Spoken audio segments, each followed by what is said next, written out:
From the trailhead, you're going to head straight back and follow the tree line that's off to your left. We had a lot of fresh snow, we were wearing cross-country skis, and each of us was wearing a pack that was probably 30 to 40 pounds apiece. It took us about 30 to 40 minutes of skiing before we reached the gate that is mentioned in the instructions. It says that it's an orange gate, but we all felt that it was clearly a yellow gate. Anyway, once you get to the gate, you're going to swing out across an open field, and there will be a fabulous view down to your right of the valley. After, I don't know, a few minutes of hiking, the road will start to wind through trees on both sides of you, as you can see here. We had skied in for about an hour or so before we crossed a creek. If you're down in the field and you hit that creek, it means that you missed where you should have started to wind up through the trees and you need to double back. It was really beautiful the day that we were hiking in. We were really lucky. It took us around 1.5 hours before we reached this hill here. It's recognizable by that tall pine.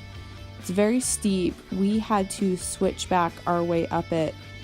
There was no way we were going straight up it on skis. We were able to come straight down though without too much trouble. There's a beautiful view at the top. You're almost there when you get to this point. We were really ready to be done.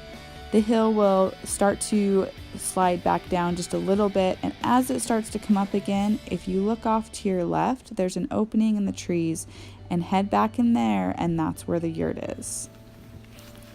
It was very, very cold the night that we were here. It was probably close to 0 degrees. I wish that I would have brought some hot cocoa and tea instead of just my morning coffee.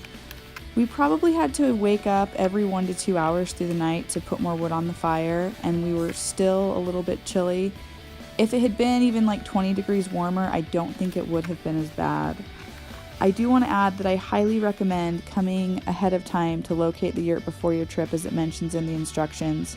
We did this, and I was really grateful that we did, because there weren't tracks to follow to get up to the yurt on the day of our trip.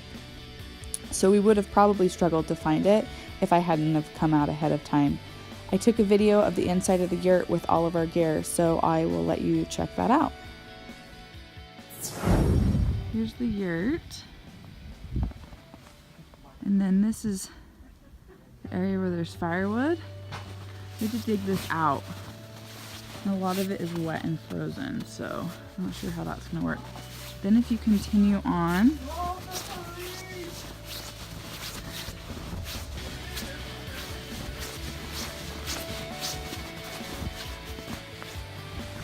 here is the outhouse.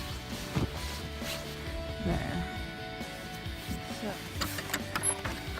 Okay, let's see what's in here. Ooh, it's already warmer in here than it is outside. That's good. So it looks like fish slanting stuff into the bunks.